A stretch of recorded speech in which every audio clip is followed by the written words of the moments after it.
Hello friends, NCERT classes में आपका स्वागत है।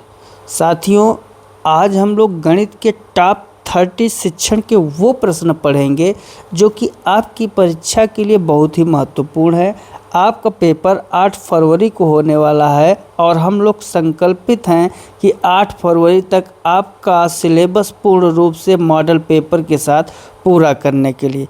इसी क्रम में चलिए शुरू करते हैं आज के अपने पहले प्रश्न से। तो नए भाई बहन चैनल को सब्सक्राइब कर लीजिए। तो आज का पहला सवाल, गणित अधिगम के पक्षों में सम्मिलित नहीं है। अब देखिए, यहाँ गणित का जो अधिगम है उसके पक्षों में सम्मिलित नहीं है, ऐसा प्रश्न दे रहा है। देखिए, गणित के जो अधिगम हैं उसके केवल 3 पक्ष हैं। कौन कौन से? फंक्शनल, और आपका प्रकार्यात्मक को ही हम लोग फंक्शनल कहते हैं। अनुशासनिक पक्ष जो है ये भी है, सम्मिलित है गणित में, और सांस्कृतिक पक्ष भी है।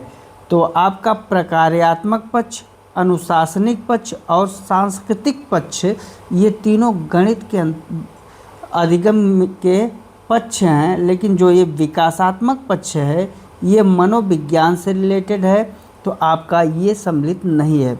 गणित सीखने के जो मुख्य रूप से 3 पक्ष हैं, कौन कौन से? प्रकार्यात्मक, जिसको हम लोग फंक्शनल कहते हैं, अनुशासनिक जिसको हम लोग डिसिप्लिनरी कहते हैं, और सांस्कृतिक को कल्चरल कहते हैं। जो विकासात्मक पक्ष है ये सामान्य रूप से किसका हिस्सा है? मनोविज्ञान का। और हम लोग इसे देखिए विशिष्ट रूप से तो अलग नहीं कर सकते, लेकिन पक्ष के रूप में इनको नहीं गिना जाता, अधिगम के पक्ष के रूप में। तो अगला आपका हुआ क्या? अगला सवाल क्या है? प्रश्न, गणित अधिगम के तीनों पक्षों में कौन सा पक्ष वैज्ञानिक दृष्टिकोण रखता है? वैज्ञानिक दृष्टिकोण के अंतर्ग्रहण को प्रतिबिंबित करता है, तो आपका कौन सा? फंक्शनल। देखिए, विज्ञान के अंतर्गत कौन आता है? फंक्शनल, अर्थात प्रकार्यात्मक पक्ष।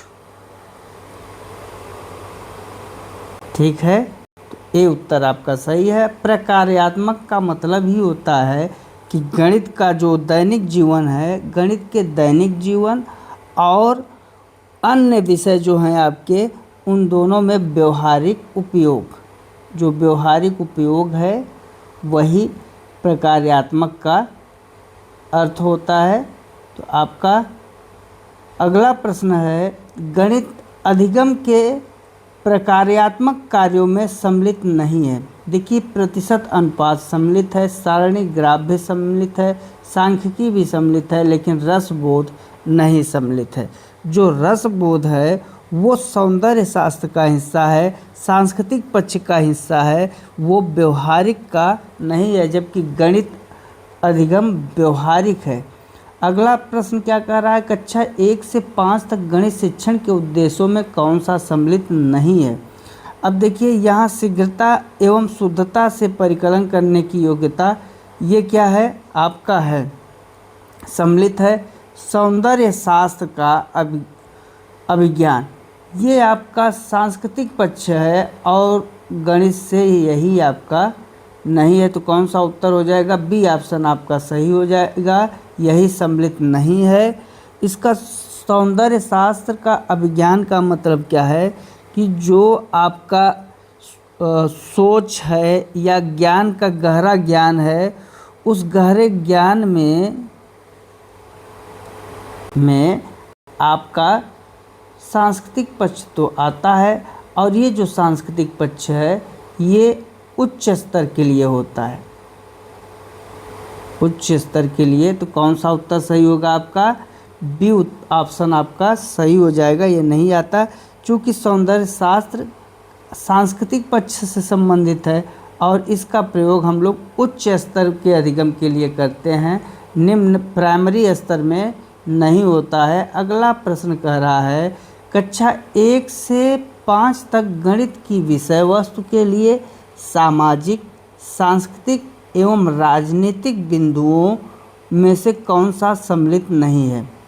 अब देखिए, शिक्षा और अवसर की समानता, ये कक्षा 1 से 5 तक में सम्मिलित है। सांस्कृतिक विरासत का परिरक्षण भी आपका आता है, सम्मिलित है। परंपरागत प्रकरणों का अनुकूल, ये सी ऑप्शन आपका सम्मिलित नहीं है, चूँकि जो परंपरागत प्रकरण का पाठ्यक्रम है वो निर्माण की एक प्रक्रिया है, निर्माण तकनीक की एक प्रक्रिया है, न कि सामाजिक, राजनीतिक और सांस्कृतिक कार्य की। तो ये निर्माण की एक प्रक्रिया होने के कारण नहीं सम्मिलित है। ठीक, अगला प्रश्न क्या कह रहा है? अगला आपका है गणित की विषय वस्तु के चयन के लिए शिक्षा शास्त्री विचार बिंदुओं में कौन सा सम्मिलित नहीं है? जो गणित का विषय वस्तु है उसके चयन के लिए शिक्षा शास्त्री क्या करते हैं? प्राथमिक स्तर के अनुरूप गणित का नवीन ज्ञान, ये सम्मिलित है। अंतर्निहित रुचि और चुनौतियां भी, सतत और व्यापक मूल्यांकन भी। तो कौन सा नहीं? चरित्र का निर्माण है, चरित्र निर्माण एवं मूल्यों का जो अंतर्ग्रहण है ये सम्मिलित नहीं है। क्यों? क्योंकि इसका एक सामान्य उद्देश्य क्या है? चरित्र, शिक्षा का एक उद्देश्य होता है चरित्र का निर्माण, लेकिन गणित जो है एक विशिष्ट विषय वस्तु होती है ना, तो विशिष्ट विषय वस्तु होने के कारण इसमें चुनने का मुख्य आधार नहीं माना जाता आपका चरित्र निर्माण। शिक्षा का हो सकता है, अगर शिक्षा के बारे में पूछता तो हम कह सकते थे कि शिक्षा चरित्र निर्माण और मूल्यों का अंतर्ग्रहण करती है, लेकिन यहाँ गणित के बारे में पूछ रहा है। गणित आपका एक व्यवहारिक पक्ष होता है, इसमें तर्कों का समावेश होता है। अगला प्रश्न आपका गणित की विषय सामग्री के चयन में। अब देखिए, इसके विषय सामग्री चयन करना है हमको, के लिए जिस आधारभूत प्रक्रिया का प्रयोग नहीं किया जाता है वह है, देखिए, परंपरागत प्रक्रिया। जो परंपरागत प्रक्रिया है आपका पुराना अनुभव, आपके पास जो पुराना अनुभव है क्या उसे आप जोड़ेंगे विषय सामग्री के चयन में? तो आप खुद स्वयं अनुभव करिए तो ये होगा कि बिल्कुल आपको जोड़ा जाएगा। निर्णय परक प्रक्रिया, निर्णय परक प्रक्रिया का मतलब कि जो विशेषज्ञ हैं, विशेषज्ञों की राय। अब अगर आप कोई गणित का विषय सामग्री चुन रहे हैं तो उसमें विशेषज्ञों की राय होना जरूरी है, आप बिल्कुल समझेंगे। विश्लेषणात्मक प्रक्रिया, आप उस जो विषय सामग्री है उसका क्या करेंगे? विश्लेषण भी करेंगे। लेकिन ये जो प्रयोगात्मक प्रक्रिया है ये आपका पढ़ाने के दौरान जो है शोध में उपयुक्त होता है, तो ये आपका पढ़ाने के दौरान है। इसके दौरान, पढ़ाने के दौरान है। ये इसका जो सिस्टम है प्रयोगात्मक का वो विषय सामग्री के चयन में नहीं है, पढ़ाने के दौरान शोध में उपयोगी है। ठीक है, तो कौन सा? आपका डी ऑप्शन सही हो जाएगा। जब शिक्षण को आप बहुत गहन अध्ययन करेंगे तब इसके बारे में समझ पाएंगे। अगला प्रश्न आपका क्या कह रहा है? कक्षा 1 से 5 तक गणित के न्यूनतम अधिगम स्तर का जो सार्वत्रिक नामांकन की सीमा है, उम्र की सीमा, वो क्या है? वो आपका 6 से 11 वर्ष है। क्यों? क्योंकि जो भारत में प्राथमिक शिक्षा कक्षा 1 से 5 तक का है उसके लिए आरटीई ने निर्धारित कर रखा है और ये इसी दायरे में आता है। अगला प्रश्न, कक्षा 1 से 5 तक न्यूनतम अधिगम स्तर की पहचान के लिए 1990 में मानव संसाधन विकास मंत्रालय भारत सरकार द्वारा किसकी अध्यक्षता में? देखिए, उस समय जो अध्यक्ष थे R.H. दवे महोदय थे।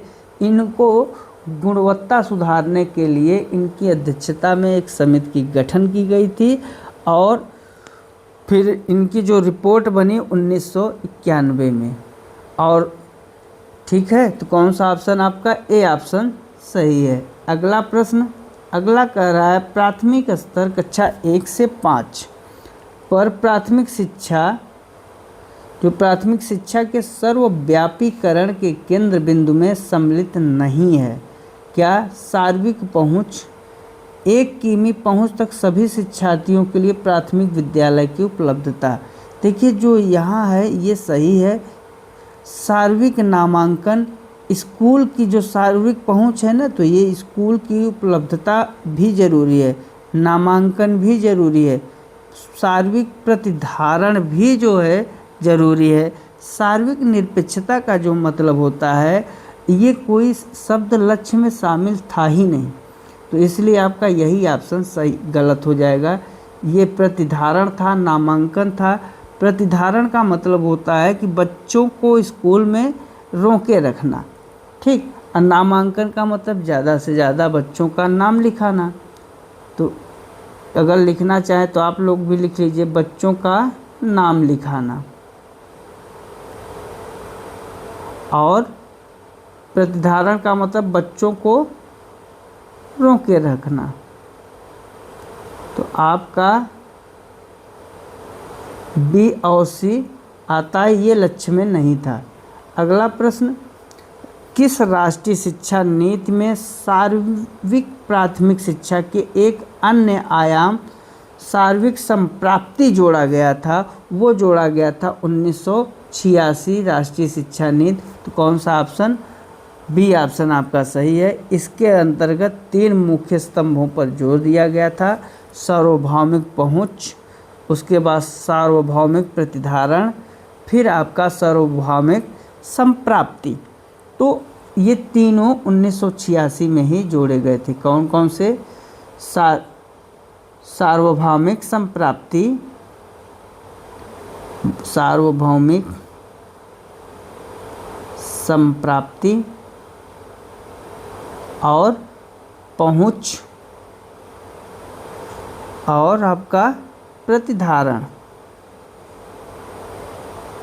मतलब सार्वभौमिक संप्राप्ति, सार्वभौमिक पहुंच और सार्वभौमिक प्रतिधारण, ये तीनों शब्द जोड़े गए थे। अगला प्रश्न कह रहा है, न्यूनतम अधिगम स्तर प्रलेख में गणितीय दक्षताओं के 5 क्षेत्रों में सम्मिलित नहीं है। पूर्णांकों और संख्याओं को समझाना, ये सम्मिलित है, बिल्कुल सम्मिलित है। भिन्न दशमलव एवं प्रतिशत प्रयोग की योग्यता भी सम्मिलित है। ज्यामितीय आकारों एवं स्थानिक संबंधों को समझना भी आपका सम्मिलित है। लेकिन जो सहमति जन्य योग्यता है, ये कोई तकनीक क्षेत्र इसमें नहीं है, ये कोई तकनीक जैसा क्षेत्र ही नहीं है। तो आपका कौन सा? डी ऑप्शन सही हो जाएगा। आपका अगला प्रश्न कह रहा है, जिस शिक्षक ने अपने विषय और अपनी कक्षा से संबंधित पाठ को बुद्धिमत्तापूर्ण ढंग से आयोजित कर लिया है, वह बिना किसी चिंता के अत्यंत आत्मविश्वास के साथ अपने कार्यों को समझते हुए उसे एक व्यवहारिक अंजाम तक पहुंचाने में समर्थ होगा। यह कथन किसका है? यह है G.H. ग्रीन जी का कथन है। ये कथन थोड़ा आपको याद करने होंगे, इनको थोड़ा सा ध्यान देना होगा। ये आपके जो G.H. ग्रीन महोदय थे, उन्होंने कहा था किसके विषय में? तैयारी और नियोजन के महत्व के बारे में बताया था। ये जो कथन है किससे रिलेटेड है? तैयारी और नियोजन से संबंधित। अगला प्रश्न आपका, पाठ आयोजना की हर्बर्टीय प्रणाली में कौन सी प्रणाली सम्मिलित नहीं है? प्रस्तावना सम्मिलित है, प्रस्तुतिकरण भी, साहचर्य भी, लेकिन जो उद्देश्य है ये सम्मिलित नहीं है। देखिए जो हर्बर्ट महोदय थे, इन्होंने 5 टोटल पद दिए थे। कौन कौन से? एक प्रस्तावना, प्रस्तुतिकरण, साहचर्य और आपका चौथा था सामान्यीकरण। चौथा आपका क्या है? सामान्यीकरण। और 5वां क्या है? 5वां आपका है प्रयोग, एप्लीकेशन। ठीक, तो आपके ये 5 थे हर्बर्ट प्रणाली में, उसमें क्या नहीं था? उद्देश्य। अगला प्रश्न, घन की तीनों विमाएँ होती हैं असमान एक समान। बिल्कुल, देखिए घन की जो भुजाएं होती हैं, तीनों भुजाएं क्या होती हैं, ए बराबर समान होती हैं ना।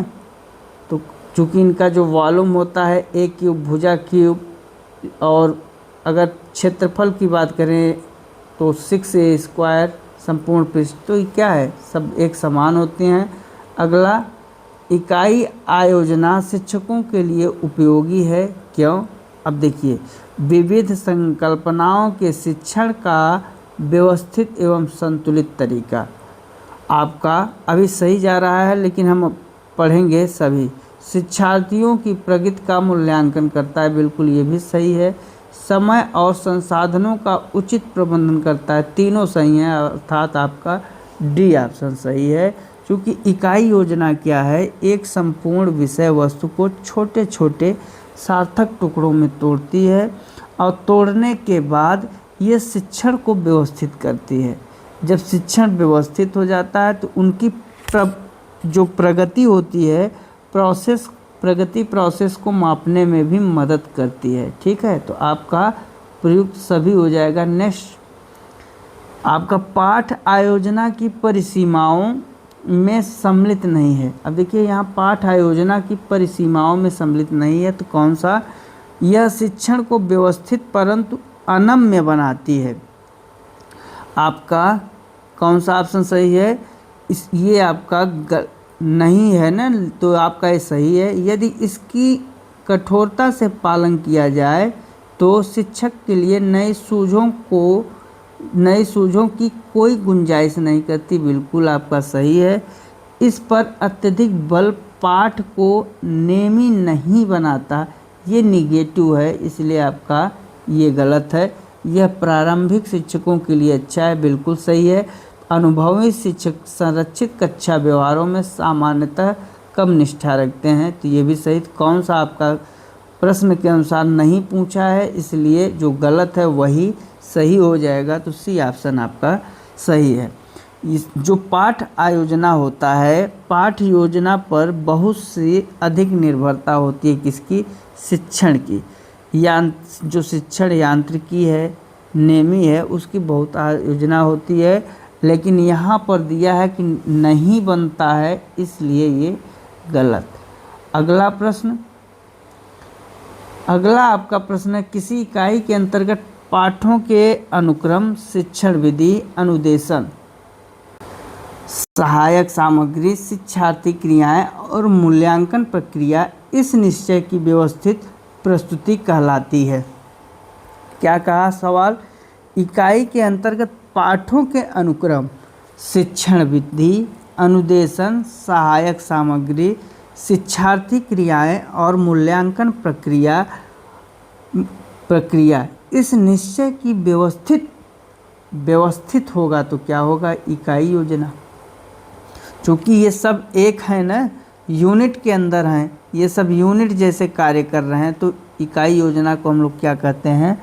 यूनिट ही कहते हैं। अगला सवाल आपका, इकाई आयोजना के चरणों में सम्मिलित नहीं है, कौन सा? वर्ष के दौरान कक्षा के लिए संपूर्ण पाठ्यक्रम, विषय व दक्षता समुच्चय का आकलन। अभी सवाल हमने किया और ये सम्मिलित है।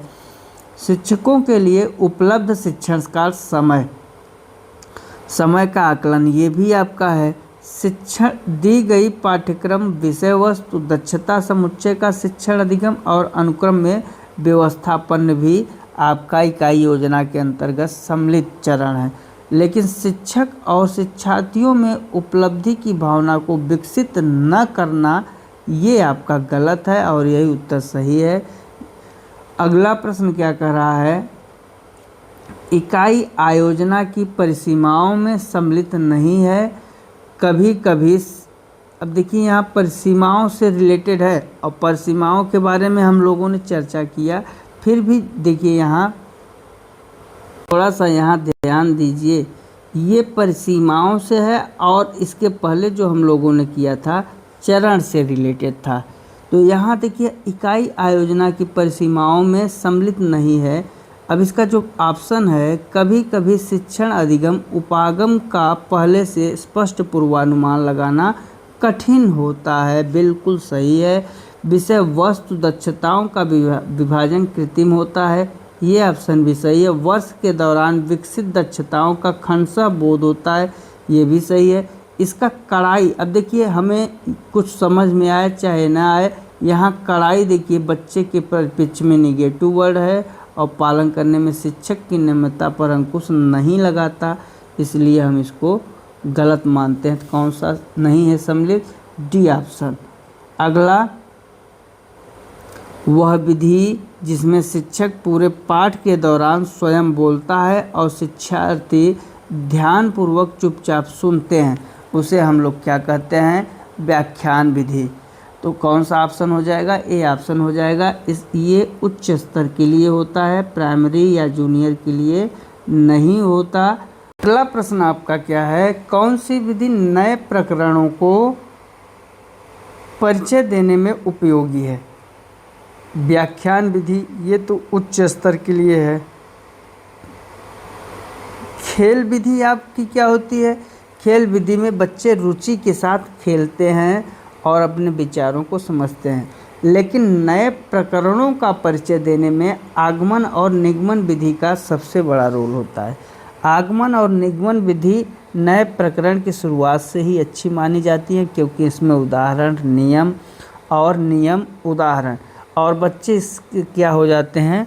बच्चे का जुड़ाव बन जाता है, क्योंकि जब जैसे हमने उदाहरण बताया, बच्चा हाँ सर जी, तो वो वाली भावना आ जाती है, जुड़ाव जैसा महसूस करते हैं। कौन सी विधि शिक्षार्थियों की रुचियों और उनकी सहभागिता की उपेक्षा करती है? यहाँ आपका हो जाएगा व्याख्यान विधि। रीजन क्या है? क्योंकि ये उच्च स्तर के लिए होता है और यहाँ पर बालक एक्टिव नहीं होता, सक्रिय नहीं होता। जब बालक सक्रिय नहीं होगा, सुनेगा, तो उसके सहभागिता का मतलब ही नहीं रहेगा, तो उसके सहभागिता का मतलब उपेक्षा करती हैं, आपका व्याख्यान विधि हो जाएगा। अगला प्रश्न कह रहा है, कौन सी विधि शिक्षार्थियों में परस्पर सहयोग और सहभागिता को प्रोत्साहित, अब ये तो हो नहीं सकता, आगमन निगमन विधि जो है ये प्रोत्साहित करती है, तो आपका सी ऑप्शन सही हो जाएगा। अगला सवाल, प्रश्न, आकांक्षा एक अच्छी गणित शिक्षिका बनना चाहती है। एक अच्छी गणित शिक्षिका बनने के लिए उसके पास होना चाहिए संकल्पना का ज्ञान, समझ और वास्तविक जीवन को गणित की सामग्री से संबंधित करने की क्षमता, बिल्कुल सही। अच्छा संप्रेषण कौशल और सभी प्रश्नों का ज्ञान। देखिए ये जरूरी नहीं है कि सभी प्रश्नों का ज्ञान हो, संकल्पना का ज्ञान होना जरूरी है। अच्छा संप्रेषण कौशल तो होना चाहिए। क्षण भर में समस्याओं को हल करने की क्षमता भी जरूरी नहीं है, तो यहाँ थोड़ा सा इसके कारण हम इसको गलत काटेंगे। संख्या प्रणाली, बीजगणित और ज्यामिति का अच्छा ज्ञान भी बहुत ज़रूरी नहीं, तो आपका ये ऑप्शन सटीक है, सही है। अगला प्रश्न क्या कह रहा है, प्राथमिक स्तर पर बच्चे दी गई आकृतियों को उनके स्वरूप के आधार पर वर्गीकृत करने में सक्षम होते हैं। वैन हीले के ज्यामितीय स्तरों के अनुसार वे किस स्तर में हैं? तो वो स्तर 1 और लेवल आपका जो 0 लेवल है, प्रत्यक्षीकरण चरण, वहाँ पर है। बच्चे क्या है, चित्रों को देखकर अनुभव कर रहे हैं, तो उनका जो आधार है कहाँ है? प्रत्यक्षीकरण का है। जैसे आप त्रिभुज, वृत्त, ये सब चित्र देख के बता रहे हैं, तो आपका प्रत्यक्षीकरण अनुभव में आता है। वैन हीले के अनुसार, वैन हीले का पूरा हम लोगों ने एक वीडियो बनाया हुआ है, वहाँ जाके और अच्छे से आप पूरे इनके 3 स्तर हैं, तीनों स्तर को देखिए। अगला प्रश्न आपका अगला कह रहा है, अल्पवयस्क का मतलब छोटे बच्चों के लिए निम्न में से कौन सी प्रक्रियाएं पूर्व संख्या संकल्पना का भाग हैं? देखिए पूर्व संख्या संकल्पना, सबसे पहले पूर्व संख्या में क्या आता है? वर्गीकरण, फिर प्रतिमान बनाना और एकाकी संगति जो है, एकाकी संगति बहुत ज़रूरी है। दूसरा ऑप्शन तो ये आपका सटीक जा रहा है। अभी हम और ऑप्शन पढ़ लें, गणना, संप्लाव स्किप, संपलाव मतलब स्किप, स्किप करना ही नहीं है। अब देखिए यहाँ भी स्किप की बात कर रहे हैं, इसलिए ये भी गलत। वर्गीकरण और गणना और संख्याओं का क्रम, ये भी उतना नहीं, तो कौन सा आपका, देखिए जो छोटे बच्चे हैं उनके लिए प्रतिमान बनाना और एकाकी संगति करना ये बहुत ज़रूरी है। एकाकी संगति का मतलब होता है एक वस्तु के बदले एक वस्तु को गिनना सिखाया जाए। प्रतिमान बनाने का मतलब क्या होता है, आकृति, चित्रों के बारे में देखकर समझ जाना। वर्गीकरण का मतलब उनको गुणों के आधार पर अलग अलग करना। ठीक है, तो अगला प्रश्न आपका, हस्त कौशल सामग्री या प्रतिमान, स्थिर चित्र, लिखित संकेत, मौखिक और लिखित भाषा, वास्तविक संसार की स्थितियां या संदर्भ, ऐसे 5 तरीके हैं जो प्रदर्शित करते हैं गणितीय पाठ्यक्रम, गणितीय शब्दावली, गणितीय विचार, ज्यामितीय उपपद। अब देखिए स्थिर चित्र, लिखित संकेत, मौखिक और लिखित भाषा, वास्तविक संसार, स्थितियां और संदर्भ, ये 5 तरीके किससे हैं, आकृतियाँ किसमें होती हैं, गणितीय विचार में, गणितीय शब्दावली में, गणितीय पाठ्यक्रम में और ज्यामितीय उपपत्ति में। तो कौन सा सही होगा, ये सब गणितीय विचार के अंतर्गत आते हैं, इसलिए आपका सी ऑप्शन सही हो जाएगा। इनके 5 माध्यम ही हैं, इनका जो 5 माध्यम है वही बताता है कि गणितीय विचार किस प्रकार से आत्मसात करते हैं। आज का लास्ट सवाल आपका क्या है, गणित के एक अच्छे प्रश्न के लिए इनमें से कौन सा अभिष्ट लक्षण है। देखिए आपका ऑप्शन कह रहा है प्रश्न में तथ्य या कार्यविधि के स्मरण या प्रतिकृति से अधिक अपेक्षित होना चाहिए। इसका क्या मतलब है, इसका मतलब यह है कि जो तथ्य हैं, कार्यविधियां हैं, उन्हें याद करने के बजाय उनकी क्या करना चाहिए, प्रतिकृति करना चाहिए, अपेक्षा करना चाहिए। प्रश्नों में क्या होना चाहिए, विश्लेषण होना चाहिए, समझ होना चाहिए, समस्या समाधान होना चाहिए। ये कौशल होने की आवश्यकता होती है किसमें, तो आपका ऑप्शन जो ए है सही है। जबकि प्रश्न बी क्या कह रहा है, बंद सिरे वाले प्रश्न होने चाहिए। बंद सिरे वाला जो प्रश्न है वो क्या है, संकुचित में है। प्रश्नों के सभी संदर्भात्मक स्थितियों में रहित होना चाहिए। संदर्भात्मक स्थितियां भी किस में आ जाती है, आपके संकुचित अर्थ में आ जाती है। जो पाठ्य पुस्तक में दिया गया हो है प्रश्न, उससे मिलता जुलता हो, समान होना चाहिए। ये भी आपका आता है किसमें, संकुचित मोड में।